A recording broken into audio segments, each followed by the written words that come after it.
പ്രിയപ്പെട്ട ഇഗ്നോ പഠിതാക്കളെ പുതിയൊരു ക്ലാസ്സിലേക്ക് എല്ലാവർക്കും സ്വാഗതം. ഇന്ന് നോക്കാൻ പോകുന്നത് നമ്മുടെ ബികോം പഠിതാക്കൾക്ക് പഠിക്കാനുള്ള പ്രധാനപ്പെട്ട ഒരു പേപ്പറുമായിട്ടാണ് നിങ്ങൾ മുമ്പിൽ വന്നിട്ടുള്ളത്. പേപ്പർ അതിൻ്റെ ക്വസ്റ്റ്യൻ പ്ലസ് ആൻസറുമായിട്ടാണ് നിങ്ങൾ മുമ്പിൽ വന്നിട്ടുള്ളത്.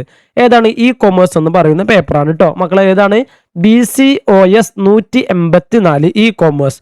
ബികോം പഠിതാക്കൾക്ക് പഠിക്കാനുള്ള ഒരു ഇമ്പോർട്ടൻ്റ് ആയിട്ടുള്ള ഒരു പേപ്പറാണ് ഇ കൊമേഴ്സ് എന്ന് പറയുന്നത്. അതിലുള്ള ഗസ്റ്റ് പേപ്പർ പ്ലസ് ആൻസർ ആണ് നമ്മൾ എന്ത് ചെയ്യുന്നത് ഇവിടെ നിങ്ങളെ മുമ്പിൽ കൊണ്ടുവന്നിട്ടുള്ളത്. കഴിഞ്ഞ ഒരു 5 എക്സാമുകൾ അനലൈസ് ചെയ്തിട്ട് പ്രധാനപ്പെട്ട ഇഗ്നോ സ്റ്റൈലിൽ പ്രധാനപ്പെട്ട ചോദിക്കാവുന്ന ക്വസ്റ്റ്യങ്ങളും ആൻസറുകളുമാണ് ഈ ഒരു PDF നിങ്ങൾക്ക് മുമ്പിൽ നമ്മൾ കൊണ്ടുവന്നിട്ടുള്ളത്. ചാനൽ ഇതുവരെ സബ്സ്ക്രൈബ് ചെയ്യാത്തവരുണ്ടെങ്കിൽ എത്രയും പെട്ടെന്ന് പോയിട്ട് ചാനൽ സബ്സ്ക്രൈബ് ചെയ്യുക, നോട്ടിഫിക്കേഷൻ ഒക്കെ അലേർട്ടായിട്ട് നിൽക്കുക. കഴിഞ്ഞ എക്സാമിന് ധാരാളം പേര് നമ്മളെടുത്ത് ഗസ്റ്റ് പേപ്പർ നമ്മളെ കയ്യിൽ നിന്ന് വാങ്ങിച്ചിട്ടുണ്ടായിരുന്നു. അവർക്കൊക്കെ ഉപകാരപ്പെട്ടിട്ടുണ്ടെങ്കിൽ നിങ്ങളുടെ അഭിപ്രായങ്ങളൊക്കെ കമന്റ് ബോക്സിൽ അറിയിക്കുക കേട്ടോ. നോക്കൂ, കൂടുതൽ ലാഗ് ആക്കുന്ന വീഡിയോയിലേക്ക് എല്ലാവർക്കും സ്വാഗതം. ഈ ഒരു PDF കിട്ടാൻ വേണ്ടിയിട്ട് ജസ്റ്റ് നമുക്ക് വാട്സപ്പിൽ മെസ്സേജ് അയച്ചാൽ മതി. എൻ്റെ ലിങ്ക് താഴെ ഞാൻ കൊടുക്കുന്നുണ്ട്. നിങ്ങൾക്ക് ഉടൻ തന്നെ എന്ത് ചെയ്യും, PDF ഇവിടുന്ന് കിട്ടുന്നതാണ്. ചെറിയൊരു എമൗണ്ട് എന്ത് ചെയ്യണം, നിങ്ങൾ പേയ്മെന്റ് ചെയ്യണം കേട്ടോ.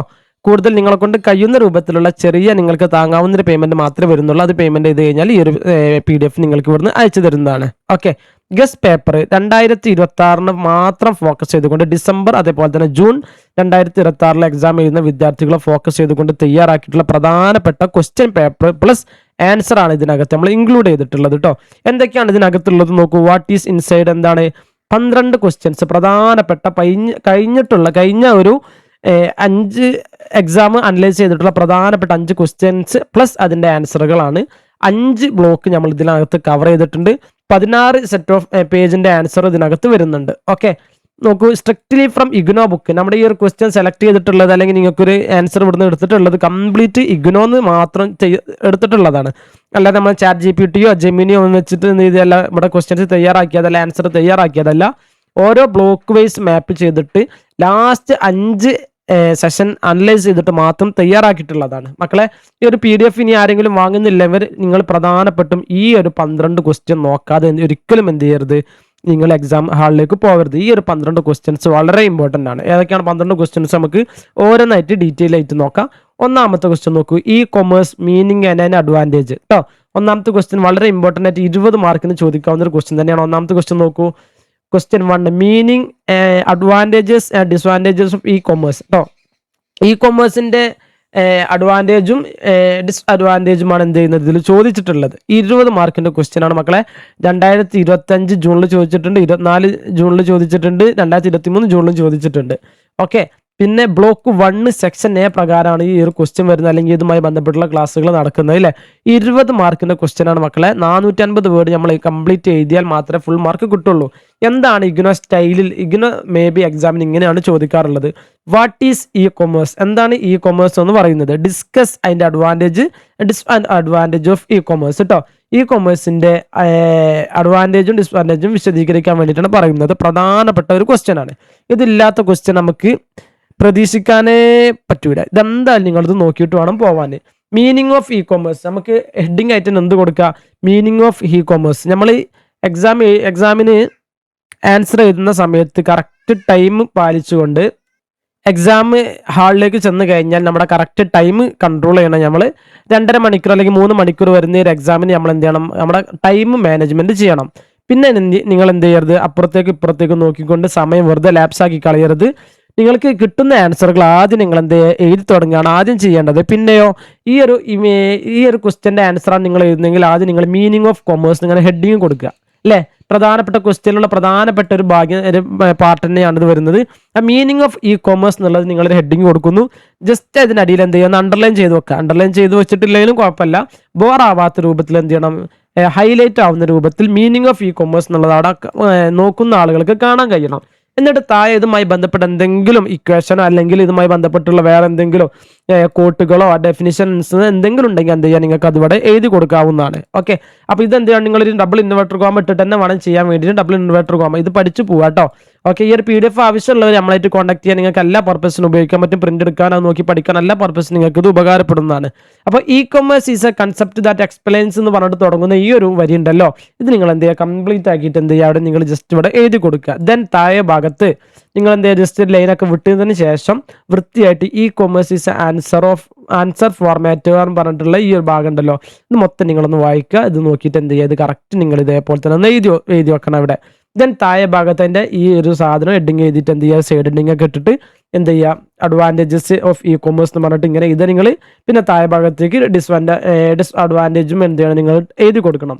ഇവിടെ എഴുതുമ്പോൾ നിങ്ങൾ ശ്രദ്ധിക്കാനുള്ളത് എന്താണ്, ഒന്ന് ഇവിടെ 5 പോയിന്റാണ് നമ്മൾ കൊടുത്തിട്ടുള്ളത് അല്ലേ, പ്രധാനപ്പെട്ട 5 അതിൻ്റെ പ്രത്യേകത, അതിൻ്റെ മുന്നേറ്റങ്ങളുമായി ബന്ധപ്പെട്ടുള്ള 5 കാര്യങ്ങളാണ് കൊടുത്തിട്ടുള്ളത്. ഇത് നിങ്ങൾക്ക് ഇതേപോലെ തന്നെ വേണമെങ്കിൽ കൊടുക്കുക. ഒന്നാമത്തത് കൊടുക്കുന്നു, പിന്നെ അതിൻ്റെ എക്സ്പ്ലനേഷൻ ചെറുതായിട്ട് കൊടുക്കുന്നു, 2 എഴുതുന്നു, എക്സ്പ്ലനേഷൻ അവസാനം വരെ എക്സ്പ്ലനേഷൻ അങ്ങനെ കൊടുക്കുക. ഇനി നിങ്ങൾക്ക് ഒന്നാമതുമായി അഡ്വാൻറ്റേജ് ഓഫ് e-commerce എന്ന് പറഞ്ഞിട്ട് ഹെഡിങ് ഇട്ട് കൊടുക്കുക. അല്ലെങ്കിൽ എന്ത് ചെയ്യുക, സെൻറ്ററിൽ എന്ത് ചെയ്യുക, എന്തെങ്കിലും പോയിന്റുകളൊക്കെ വെച്ചിട്ട് പെട്ടെന്ന് അട്രാക്റ്റീവ് ആവുന്ന രൂപത്തിൽ 5 പോയിന്റ് ആദ്യം ഐ ക്യാപ്ചറിങ് ആവുന്ന രൂപത്തിൽ അവരെ ബോധിപ്പിച്ച് അവിടെ എഴുതുക.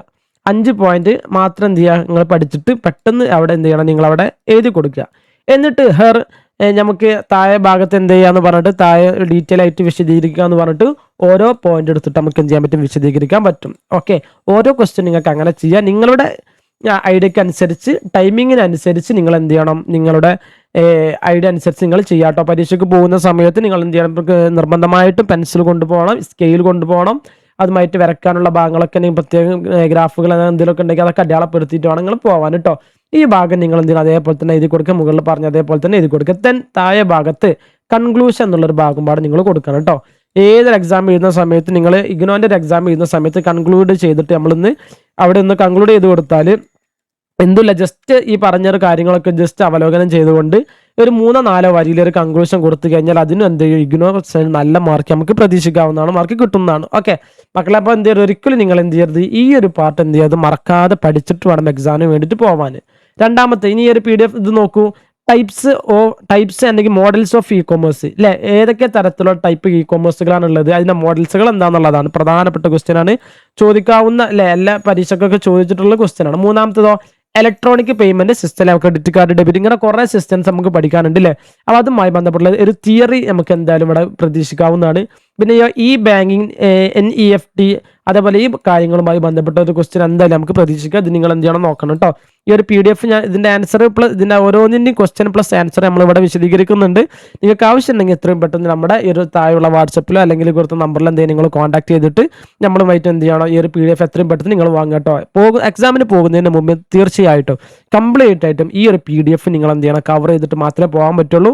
ഇത് കവർ ചെയ്യാതിരിക്കൽ നിങ്ങൾ എന്ത് ചെയ്യരുത്, എക്സാമിന് പോകരുത് കേട്ടോ. ഓക്കെ, നിങ്ങൾക്ക് എക്സാമിന് പാസ്സാവാൻ അല്ലെങ്കിൽ 60-70% മാർക്ക് നമുക്ക് ഇതിൽ നിന്ന് നമുക്ക് പ്രൊഡിക്റ്റീവ് ആയിട്ട് വരാവുന്നതാണ്. കഴിഞ്ഞ എക്സാം നമ്മുടെ ഒരു ചാനൽ കൊടുത്തു നോക്കിയാൽ മതി, നമ്മൾ കൊടുത്തിട്ടുള്ള പേപ്പർ അതിൻ്റെ അവലോകനങ്ങളൊക്കെ നോക്കുന്ന സമയത്ത് നമുക്ക് ഏകദേശം സ്റ്റുഡൻസ് ഒക്കെ നമ്മോട് പറയാറുണ്ട്, സാർ നമുക്ക് 75-80 മാർക്ക് നിങ്ങൾ തന്ന പേപ്പറിൽ നിന്ന് ഉണ്ടായിട്ടുണ്ടെന്ന് പറയാറുണ്ട്. ഓക്കെ, അടുത്ത എന്താണ്, വെബ്സൈറ്റ് ഡെവലപ്മെന്റ്, അതിൻ്റെ പ്രോസസ്സ്. ഓക്കെ മക്കളെ, PDF ഇനി ആർക്കെങ്കിലും വേണ്ടാത്തവരുണ്ടെങ്കിൽ ഈ ഒരു ക്വസ്റ്റ്യൻ കംപ്ലീറ്റ് ആയിട്ട് ഈ ഒരു 12 ക്വസ്റ്റ്യൻസ് നിങ്ങൾ എന്ത് ചെയ്യണം, നോക്കിയിട്ട് യൂട്യൂബിൽ അടിച്ചു കൊടുത്തിട്ട് നിങ്ങൾ ടെക്സ്റ്റ് ബുക്കിൽ നോക്കിയിട്ട് റെഫർ ചെയ്തിട്ട് നിങ്ങൾ എന്ത് ചെയ്യണം, പഠിച്ചിട്ട് വേണം നിങ്ങൾ പോകാനുണ്ട്. ഇതിൽ നിങ്ങൾക്ക് തീർച്ചയായിട്ടും ക്വസ്റ്റ്യൻ വരുന്നതാണ്, വെബ്സൈറ്റ് ഡെവലപ്മെന്റ് പ്രോസസ്സ്. ഓക്കെ, ഇത് ഇമ്പോർട്ടൻ്റ് ആണ്. അതേപോലെ നമ്മളെ ഒരു സ്ഥാപനമായി e-commerceമായി പ്രധാനപ്പെട്ട ഒന്നാണ് വെബ്സൈറ്റ് എന്നുള്ളത് അല്ലേ. അപ്പോൾ അതിനെന്ത് ചെയ്യണം, വെബ്സൈറ്റ് ഡെവലപ്പ് ചെയ്യാൻ വേണ്ടിയിട്ടുള്ള അതിൻ്റെ ഡൊമൈന് കാര്യങ്ങളുമായി ബന്ധപ്പെട്ടുള്ള കാര്യങ്ങൾ, പിന്നെ web server VS application server, ഇത് തമ്മിലുള്ള വ്യത്യാസങ്ങൾ അതിൻ്റെ താരതമ്യം ചെയ്തുകൊണ്ടുള്ള ഒരു എക്സാമിന് ചോദിക്കാനുള്ള ചാൻസ് വളരെ കൂടുതലാണ് കേട്ടോ. ദെൻ 7ാമത്തെ question, website hosting, it is types അല്ലേ, ഹോസ്റ്റിംഗുമായി ബന്ധപ്പെട്ടുള്ള കാര്യങ്ങൾ, ഇതുമായി ബന്ധപ്പെട്ട പ്രധാനപ്പെട്ട ഒരു ക്വസ്റ്റ്യൻ ആണ്. ഇത് നമുക്ക് എക്സാമിന് ചോദിക്കാവുന്നതാണ്. ദെൻ നമുക്ക് ഇവിടെ തീർച്ചയായിട്ടും സൈബർ സെക്യൂരിറ്റിയെ പറ്റി നമുക്ക് പഠിക്കേണ്ടതുണ്ട്. e-commerce പഠിക്കുന്ന ഒരാൾ നമ്മൾ സൈബർ സെക്യൂരിറ്റിയുമായി ബന്ധപ്പെട്ട് എന്ത് ചെയ്യണം, ഇവിടെ പഠിക്കേണ്ടതുണ്ട്. രണ്ടാമത് സൈബർ ക്രൈം, അതിൻ്റെ IT ആക്ട് പണിഷ്മെന്റുകൾ എന്തൊക്കെയാണെന്നുള്ള ക്വസ്റ്റ്യൻ ആണ് 9ാമത്തെ ക്വസ്റ്റ്യൻ. ഇത് നമ്മൾ എന്ത് ചെയ്യണം, പഠിക്കണം, എക്സാമിന് ചോദിക്കാറുണ്ട്, വളരെ ഇമ്പോർട്ടൻ്റ് ആയ ഒരു പാർട്ടാണ്. IT ആക്ട് 2000-ലുള്ള IT ആക്ടുമായി ബന്ധപ്പെട്ടുള്ള ഇതിൻ്റെ അർത്ഥം എന്താണ്, കാര്യങ്ങൾ എന്താണെന്നുള്ള വിശദീകരിക്കാനുണ്ടാവും. ഇത് നിങ്ങൾ എന്ത് ചെയ്യണം, മനസ്സിലാക്കിയിട്ട് മാത്രം എന്ത് ചെയ്യുള്ളൂ, എക്സാമിന് പോകാൻ പാടുള്ളൂ കേട്ടോ. ഡിജിറ്റൽ VS ഇലക്ട്രോണിക് സിഗ്നേച്ചർ, ഇതുമായി ബന്ധപ്പെട്ടുള്ള ക്വസ്റ്റ്യൻ, ഡിജിറ്റൽ സിഗ്നേച്ചറുമായിട്ടുള്ള ക്വസ്റ്റ്യൻ നമുക്ക് പ്രതീക്ഷിക്കാവുന്നതാണ്. ഇറ്റാലിക് മീനിങ് ആൻഡ് ഫീച്ചേഴ്സ്, ഇതുമായി ബന്ധപ്പെട്ടുള്ള ക്വസ്റ്റ്യൻ എന്തായാലും നമുക്ക് ഈ ഒരു പേപ്പറിൽ പ്രതീക്ഷിക്കാവുന്നതാണ്. കൂടുതലായിട്ട് ഞാൻ എന്ത് ചെയ്യുന്നില്ല പറഞ്ഞുകൊണ്ട് നിങ്ങളെ ബോറടിപ്പിക്കുന്നില്ല. ഈ PDF ആവശ്യമുള്ളവരുണ്ടെന്നുണ്ടെങ്കിൽ എത്രയും പെട്ടെന്ന് താഴെ നമ്മളെ നമ്പറിലുമായിട്ട് കോൺടാക്ട് ചെയ്യാൻ നമുക്ക് ഉടനെ നിങ്ങൾക്ക് ഇവിടുന്ന് അയച്ചു തരുന്നതാണ് കേട്ടോ. നോക്കൂ മക്കളെ, 11ാമത്തെ ക്വസ്റ്റ്യൻ എന്തായിരുന്നു? Digital signature VS electronic signature തമ്മിലുള്ള ക്വസ്റ്റ്യൻ ആണ്. ഇത് നമ്മളെ തമ്മിൽ താരതമ്യം ചെയ്തുകൊണ്ട് പഠിക്കാനാണ്. എന്താണ്? 20 മാർക്കിന്റെ ക്വസ്റ്റ്യൻ ആണ്. ജൂൺ 2025 ചോദിച്ചിട്ടുണ്ട്, ജൂൺ 2024 ചോദിച്ചിട്ടുണ്ട്, ജൂൺ 2023 ചോദ്യം ചോദിച്ചിട്ടുണ്ട് കേട്ടോ. 20 മാർക്കിന്റെ ക്വസ്റ്റ്യൻ നമുക്ക് പ്രതീക്ഷിക്കാം. നിങ്ങൾ എന്ത് ചെയ്യണം? 450 വേർഡ്സ് നിങ്ങൾ അവിടെ എഴുതണം. Different between digital signature electronic signature, ഇത് തമ്മിലുള്ള മാറ്റങ്ങളും അതിന് തമ്മിലുള്ള വ്യത്യാസങ്ങൾ എന്താണെന്നുള്ളതാണ് നമ്മൾ കൊടുക്കേണ്ടത്. ആൻസർ നോക്കൂ, മീനിങ് ഇവിടെ കറക്റ്റ് ഇതേപോലെ തന്നെ കൊടുക്കുക.